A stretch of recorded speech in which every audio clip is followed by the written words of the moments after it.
Hello there, YouTube. This is Sibbles and Bits back at it again with month of. The game for month of April is going to be Ravenswatch. It is a action RPG roguelike raid style multiplayer game by Past Tech Games, the people who brought you Curse of the Dead Gods, and published by Nacon Games. And I used a certain category in there called raid style. It's not used a lot, so maybe I shouldn't have used it, but I feel like when I look at the game that this is how I feel that it plays.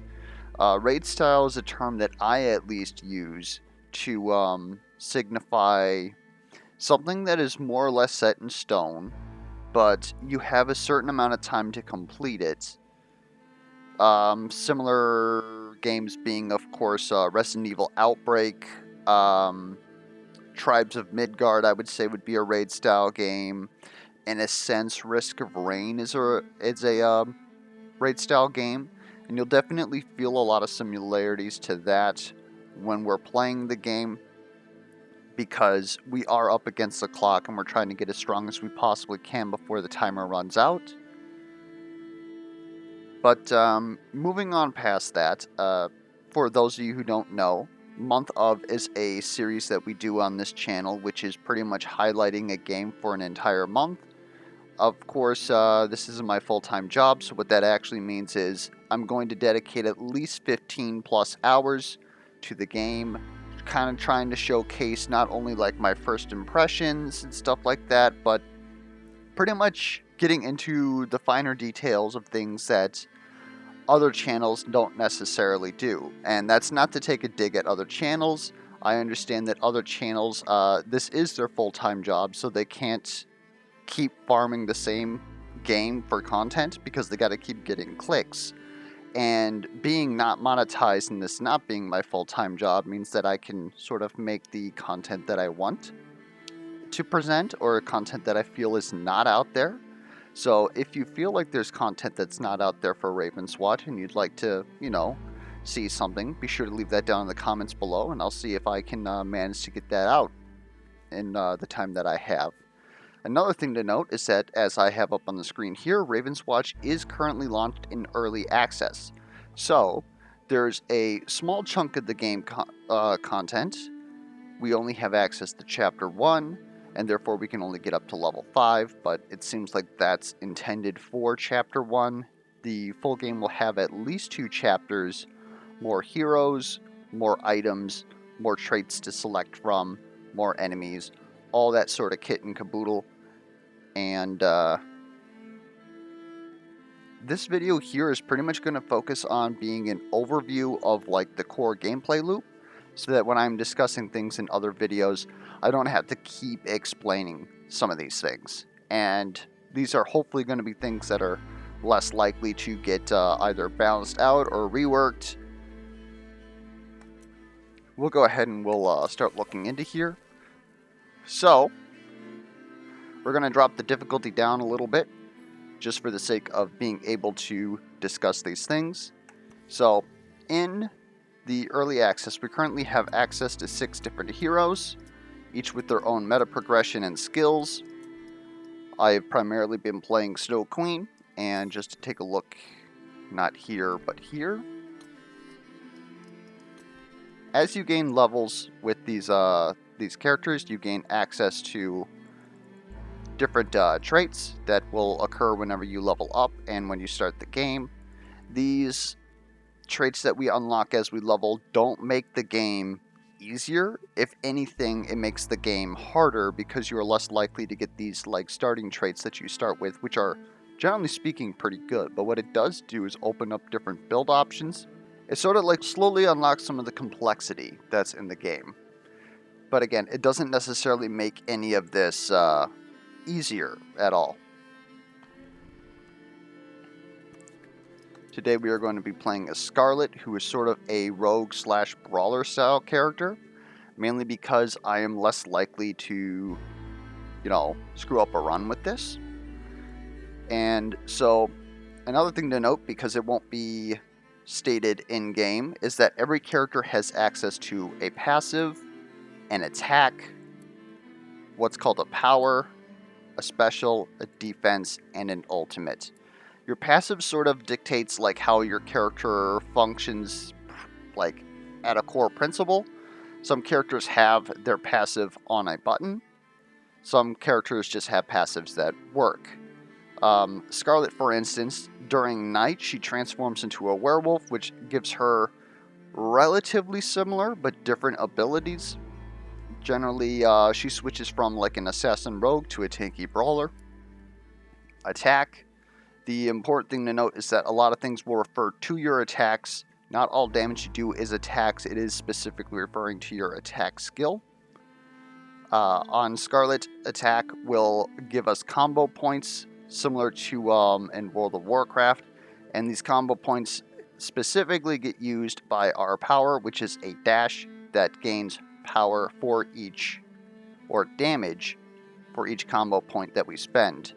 We have a bomb that is just a short duration timed explosive that also deals a lot of stun damage, but also is able to stun heroes at a baseline. So we got to be a little bit careful about that. But there is some exploits that we can do with that, with skills that take like a lot of recovery frames. We can actually stun ourselves out of that in order to like gain control a little bit sooner. Our defense is Cloak, which makes us intangible for 2 seconds, and if we perform either our attack or power, we're going to have 100% crit chance. And our ultimate we won't get until level 5, but it just deals 150 damage in a wide cone, and that's its base damage, so it's going to go up as we play through the game. It has 2 charges. Then of course, when we are the werewolf, these are all different skills, which we won't really be able to discuss much, so I'm a little upset that we actually can't switch over to that, but I suppose that's only this character. We're going to go ahead and we're going to start a game. We're going to primarily be playing single player on the channel, but over on Twitch, every Sunday at 3 p.m. US Central, we play co-op games with friends from my Discord. And so if you want to see how this game plays in multiplayer, this Sunday, which would be April 9th, we are going to be playing a lot of Ravenswatch, so you'll be able to see how this game plays in multiplayer versus in single player. So we start at level 1, and so we get to choose one of our starting traits.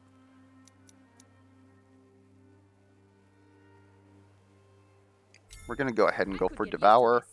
So what Devour does is it gives us a quest similar to... well, some MOBAs have quests, and you're going to notice that the gameplay feel is going to be a lot like a MOBA or like something like Risk of Rain, because we have a bunch of abilities on cooldowns that we have to cycle out at the right time. And we're going to be giving buffs to individual skills similar to something like Darksburg.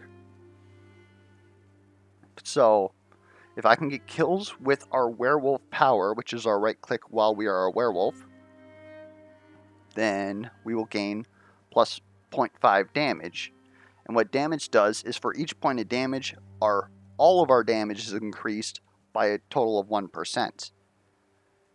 And then when we complete this quest, we then get the ability for this power to have a 40% chance to have no cooldown if it kills an enemy on both forms. So it allows us to spam our power a lot, which is good because our power is the way that we push out a lot of damage to Scarlet. And it's also good sustain from when we are in werewolf form. You may also notice that this has a rarity, similar to a game that you may have heard of called Hades. And these rarities can be upgraded, and when they are upgraded, any green text is going to increase. We also have a shop here, where if we had access to shards, which is our money currency right down here, then we would be able to upgrade this to rare, and you can see that that increases our percentage of our free cooldown by 20%. And this can go all the way up to legendary, common, rare, I think it's epic, and then legendary. And then we also have consumables. These are just pretty much like, they call them consumables, but it's just buying stats. Although I suppose, like, healing for, oh, there's a typo. That's interesting. Healing for 100% of your maximum health would be a consumable because you can only buy each of these once. But what I'm basically doing here is that there are 2 stats that are not here at the moment, and I'm pretty much taking a look at that, and so I can see that I have access to crit damage, armor, and vitality, which is honestly pretty good for us because I believe the ones that we are missing is damage and one other one that I cannot think of right now. It might be honestly that there's just 5 stats and there's only 4 here. But you're always going to have access to Magic Mirror. You're always going to have access to Gingerbread Man for a heal. Generally speaking, we don't like to heal using this. Some other things going on. So, down here you will see our Vitality. This is a stat that we may or may not be able to increase throughout the game. It will increase our maximum life by 1% per point. This is that damage stat that we were talking about earlier, increases our damage output by 1% per point. This is armor, which I believe just reduces damage taken by a flat 1 per point, which would seem powerful, but in this game, even common enemies deal like 30 damage to us, and as you can see, we have 100 health. The game is very unforgiving.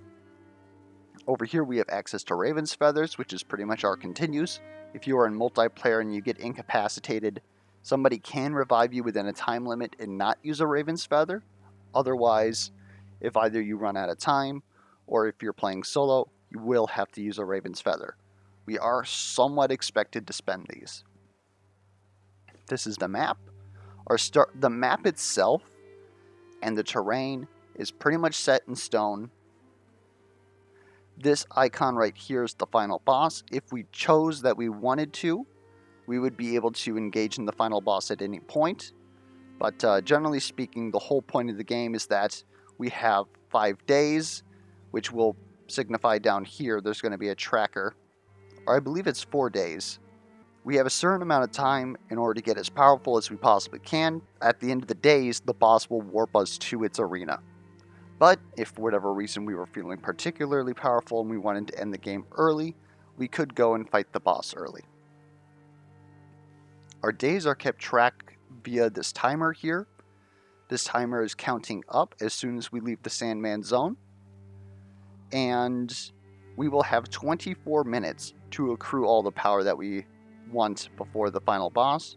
And this is a day-night cycle, which is pretty important for the character that we are playing right now, because during the day we are human, and during the night we are a werewolf. And each of these little blips here is about a minute. And then, of course, once we get to these purple blips, it will be nighttime, and then we will go back to daytime, so on and so forth. I believe currently only 2 characters care about day and night. Otherwise, enemies act differently during day and night and have access to like different attacks and traits. I haven't quite been able to work that out yet.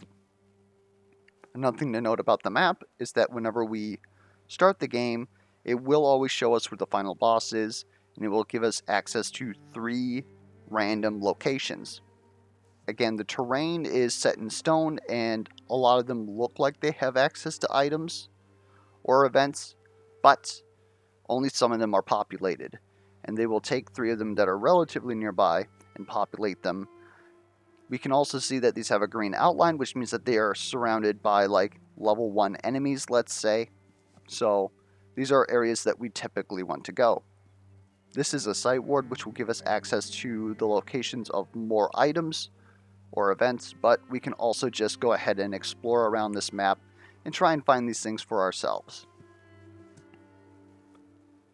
So what I'm looking at here is our pathing. We're probably going to want to unlock this first. This is a well that costs money and gives us access to items.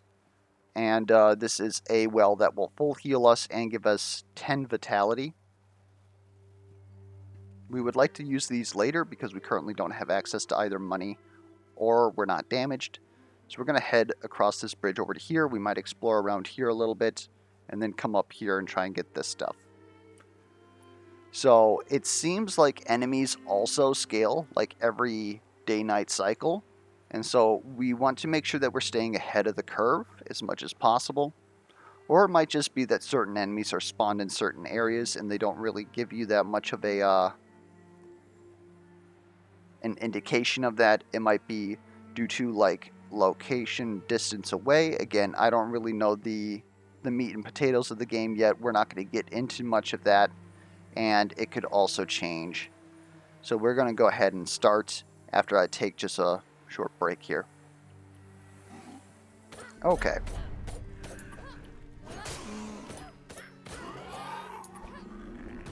So that enemy there does have an on-death effect during the day, something to note, because again, damage in here is kind of permanent, and there's not a lot of real telegraph. They do flash a little bit, Watch out, that's gonna blow. but it's very easy to, especially in multiplayer, take damage that you're not expecting to have incoming, and all of a sudden you just take 60. There's not really a lot. If there is iframes on damage taken, there's not really a lot. Another thing I forgot to note is that at any point that our health bar disappears, such as when we go intangible, or whenever we use our power here, we have iframes or immune frames. And so using that is pretty important because you don't have them on your dash, like you would expect from something like, say, Dark Souls.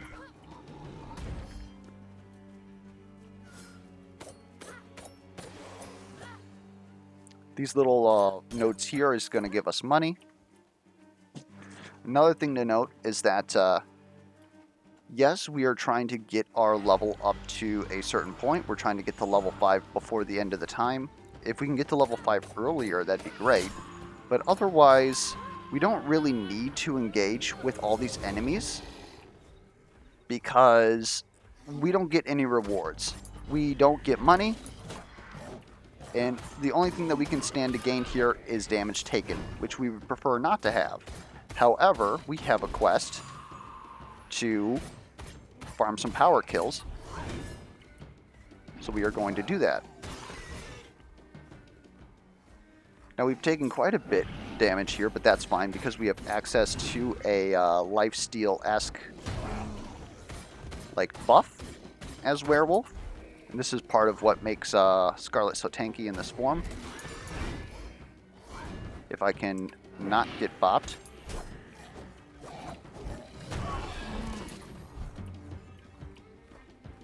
You may also notice that these enemies have a stun bar beneath them, so you can stun them and get free access to damage on them. I'm just absolutely getting clocked here.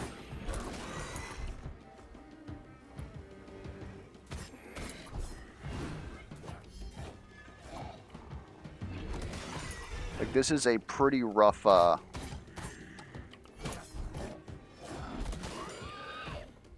rough pack for me to be trying to do this on. There's much easier enemies up. And then, of course, they leashed. So we are at 5 out of 20. We would really have liked to have gotten this the first go.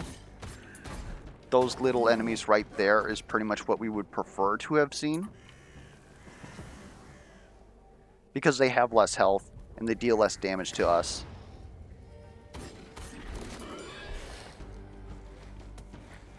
And so we're going to try our best to farm these guys as much as possible.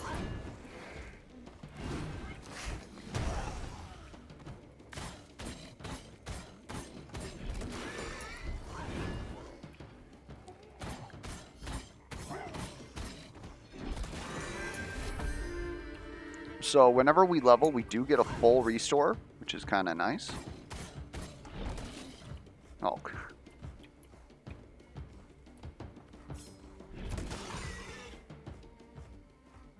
And we actually didn't fight for nothing. There is a chest here, which will give us access to what they call a magical object, which is pretty much just a random item.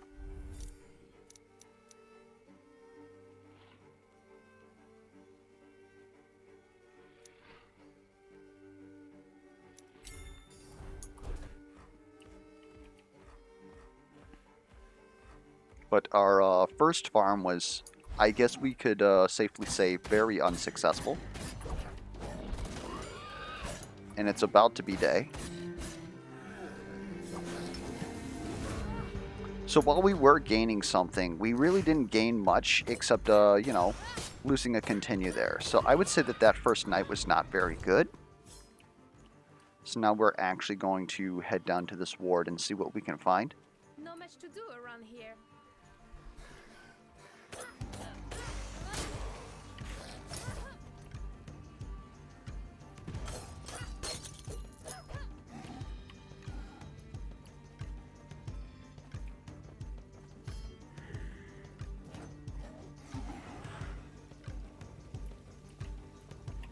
Watch out! That's gonna blow.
And so early game with Scarlet is pretty rough due to the fact that while in human form you generally don't have like a significant chunk of damage. And you don't have as much invulnerability frames as you do in werewolf mode, or access to lifesteal, all of these sorts of things. But with a bit of technical skill, which I don't necessarily say that I have all of it, you can definitely do a lot of damage early and start to farm all this stuff here. But health is going to be a concern until you're able to solve that later. And you may or may not be able to solve that. So it might honestly be you hoping that you get access to werewolf form so that you can gain access to lifesteal. But you still need to do things while you are in human form. And generally speaking, saving these life wells for while you're in human form helps out a lot because, well, it's access to a full heal.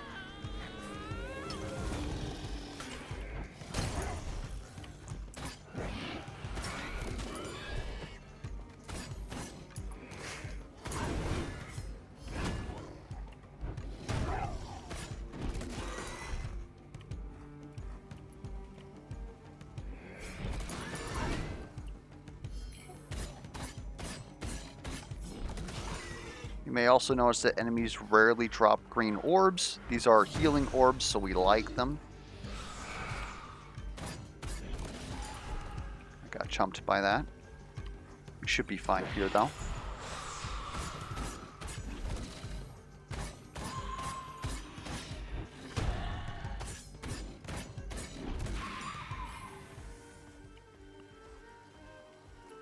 I was thinking that I was going to have to use that, but we healed up pretty well using our defense.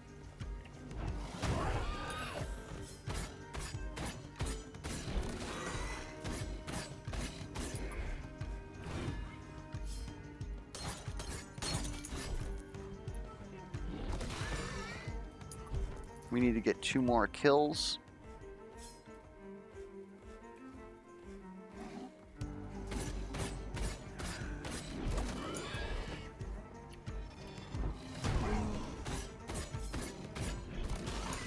There we go. So now we have a chance of free cooldown so long as this is able to kill. Now at common, it's only like 40%. It's not really a lot. But it still is something, and we got a lot of free damage from it too. So we are going to activate this event here. This is a Grim, so we have a timer that we have to kill all enemies in.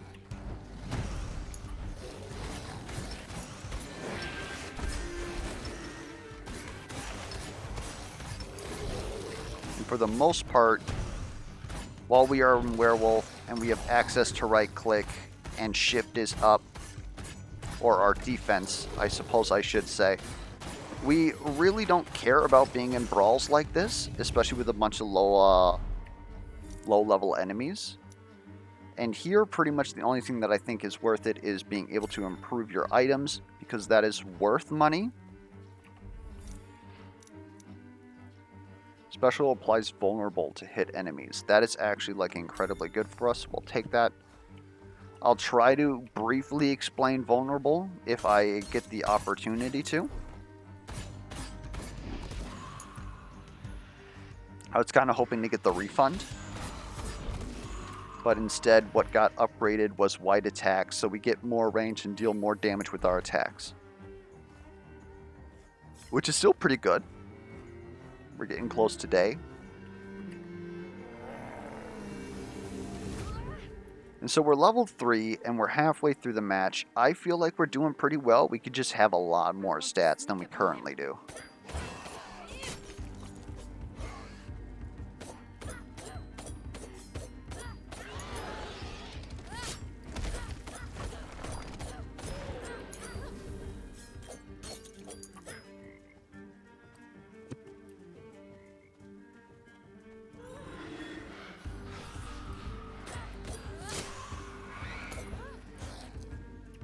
Watch out! That's gonna blow!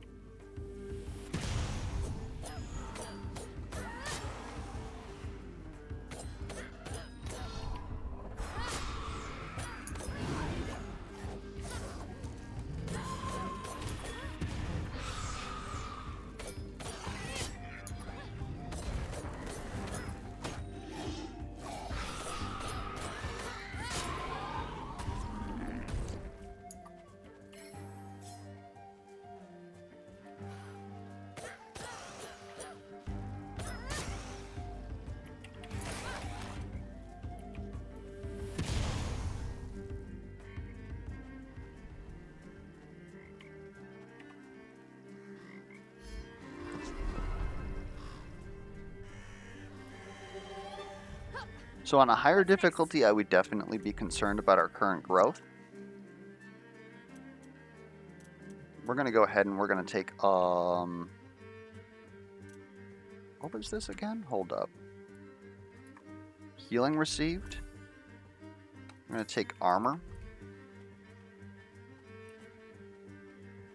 This will be a picnic And I'll in the also upgrade forest. that for another 20% chance for a free power.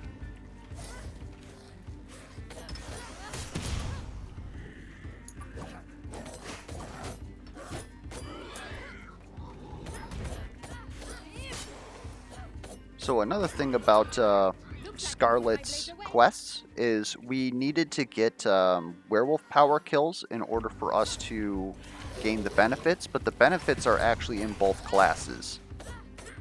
So you may notice that this enemy has had a purple shield. These elite enemies, which are sort of like shimmering red, usually have access to shields. And some enemies also have access to shields as well, and if they have these shields, they have Watch out! That's gonna blow! 50% damage reduction. So this enemy is going to take 50% damage from me. If I am able to fill the stun bar, they will lose those shields. If I am able to hit them with vulnerable, that was poorly timed. Yeah, okay. If I'm able to hit them with vulnerable, then that essentially removes their shields. And if they have no shields because they're stunned and they get vulnerable, or they're just normal enemies, then they take bonus damage. Now, I've not been able to lab yet exactly how much damage that is, and it is probably subject to change. So I'll have to take a look at that in the future.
So it's looking like somewhere around a 25% bonus damage for when enemies are vulnerable.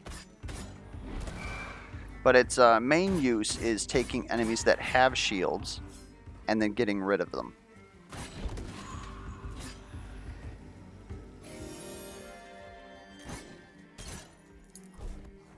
And honestly, in werewolf form, we like spamming our special a lot anyways because it has incredible iframes, deals tons of stun damage, and deals a decent amount of damage to boot. So on top of that, being able to remove shields is another just good bonus.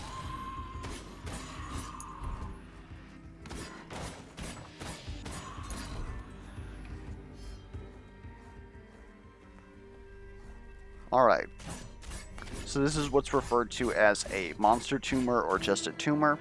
So we're going to have to fight the final boss of the game. And what the tumors do is if we are able to survive this event, that will reduce the maximum health of the final boss by 20%, which is a considerable amount, especially in single player.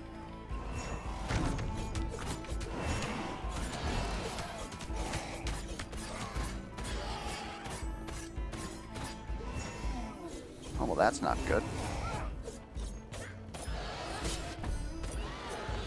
That was the last one.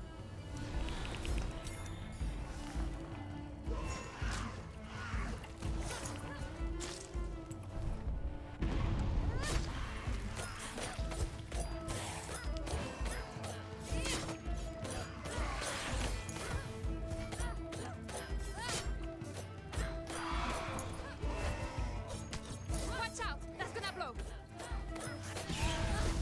So a lot of the game is target prioritization. Very akin to games like Hades or even like a lot of MMOs, especially once you get to these big encounters here. These spiders will constantly spawn enemies, they root us, they also lay down that poison ground that we don't like. So getting rid of them is kind of nice. The other priority target here would be these guys with the lanterns. They heal their allies, and it's not fun.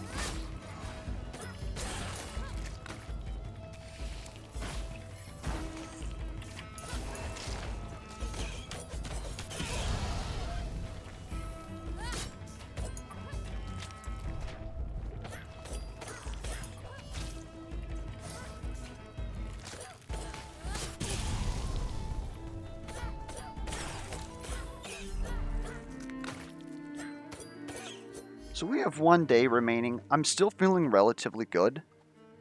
Like, the final boss isn't going to be easy. Oh, that's a key?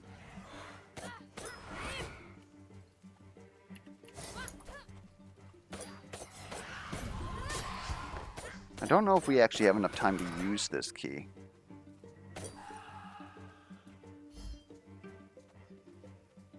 This is a lot of money.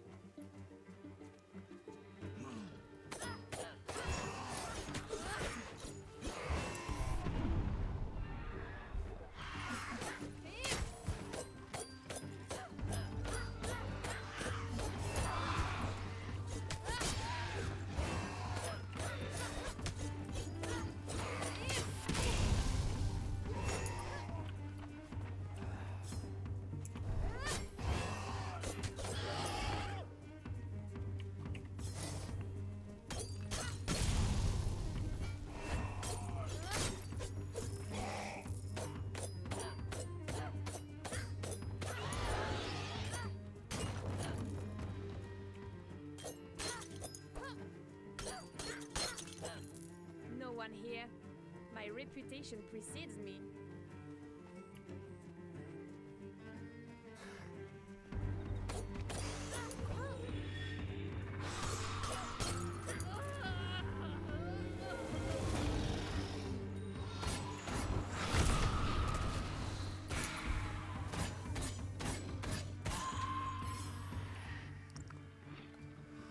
Alright, so we're going to go back, try and upgrade as much as we can. We didn't really luck into sort of like a crit build, so we're going to go ahead and like pretty much ignore that. I will upgrade armor break once, and then what we're probably going to do is go up to this well and buy some items. because we didn't really get a lot of events that give us items.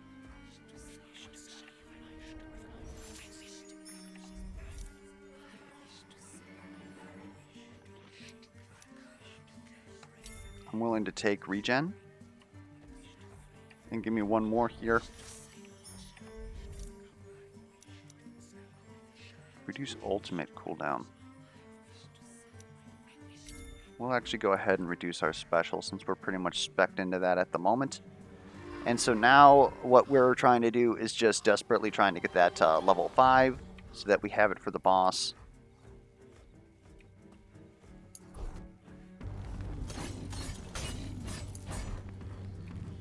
So what we actually need is some chunky enemies like these.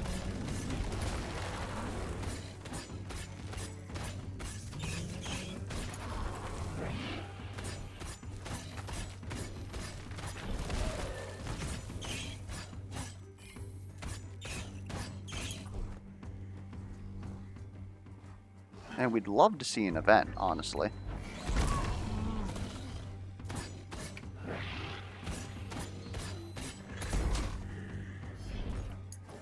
I don't know why that directed me elsewhere.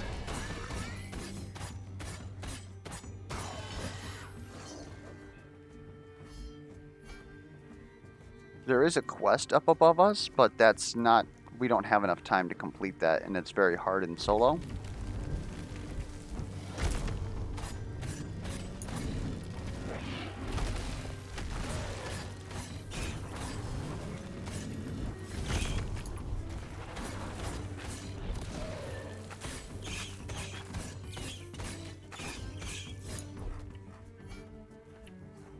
I guess there's some more money down there. That's not really going to help us. There's going to be enemies there, though.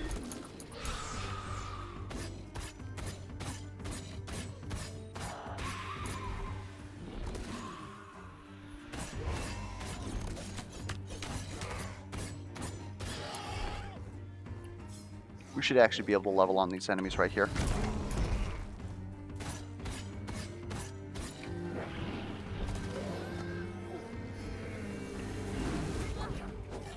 Watch out! That's gonna blow.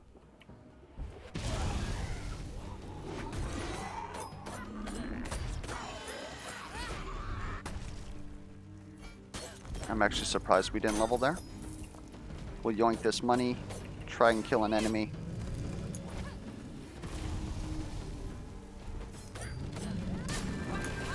There we go. We are in combat, so we cannot leave. Cannot sleep enemies nearby. Okay, that is apparently non-intangible.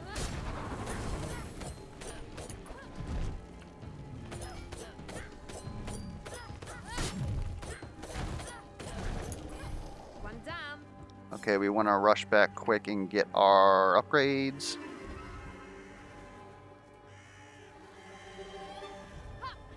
Back without a scratch.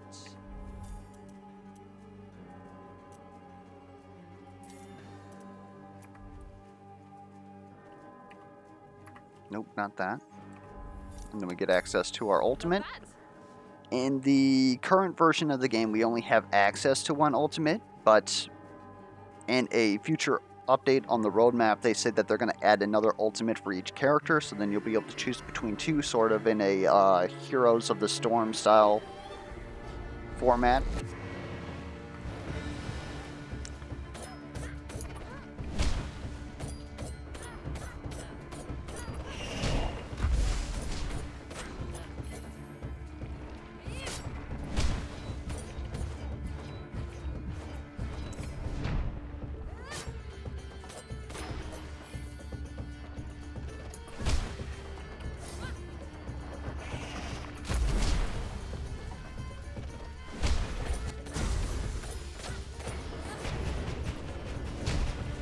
Watch out! That's gonna blow.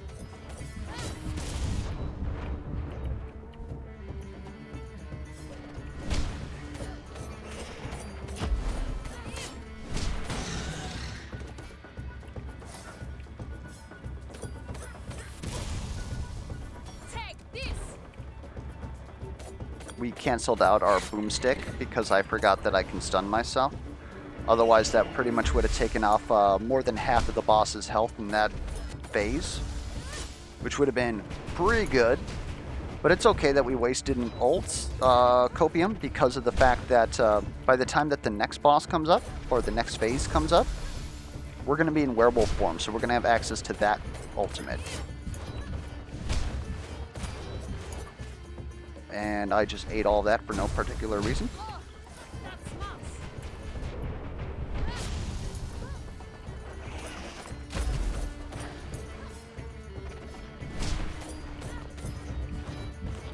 I actually want that.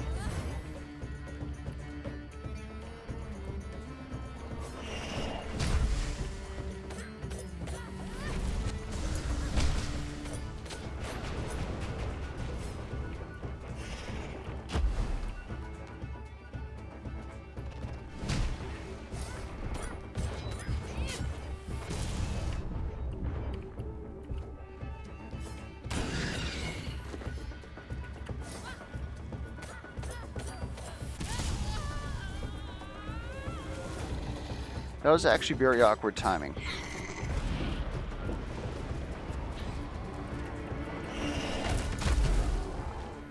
Yeah, I kind of got stuck in the boss there. Those slams, some builds can tank them, but just expect that you can't. And I believe they're also unblockable. Which is only important for one character, Beowulf, who has access to an absolute block. Or I suppose a less than absolute block in that case.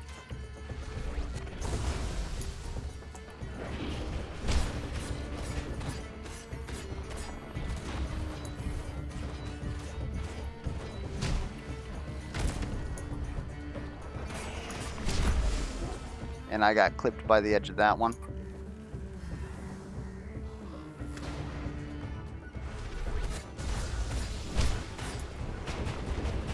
Definitely showing some skill difference here, but this fight's pretty much fine. If we still manage to lose this one, I wouldn't even know.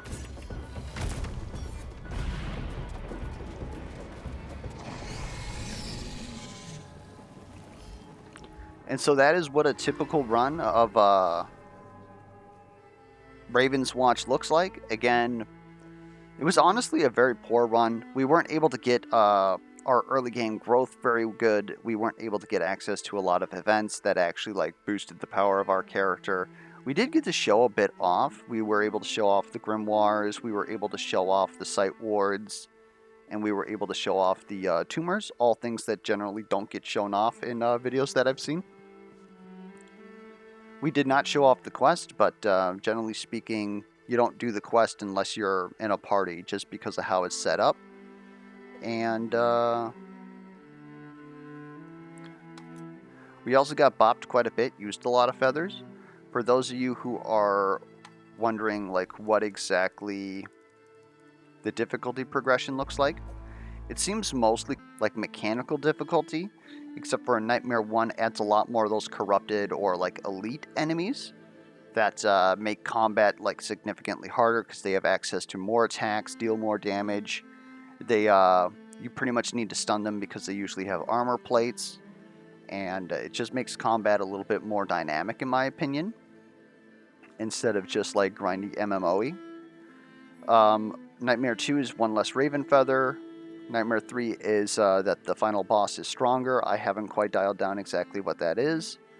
And Nightmare 4 is Healing Orbs heal less. This one's probably like the most significant besides Nightmare 1. And then I'm currently up in Nightmare 5, which just means that you get less rare upgrades, which generally speaking, I don't feel is necessarily like that big a deal. Like obviously, we're talking the difference of like, say, 10% crit. We're talking the difference of 20% chance to refund your power whenever you get a werewolf or any kill with power, which those do add up. But in a good run, you're pretty much going to max out all of your abilities anyways. So the fact that you have to spend like a little bit more money just honestly just reins in your build a little bit more, because you're going to get a little bit less power, right? So they're just reining in your power level. but I don't think it's as significant a change as healing orbs heal less or corrupted enemies appearing. One less Raven Feather obviously is like kind of a big deal, but in multiplayer, of course, you can revive each other, and in single player, well, we only used 3 and we were doing pretty bad, right? Generally speaking, we wouldn't use that many, but it's more of the game isn't harder, just your metric of not fucking up, to say, is a lot lower.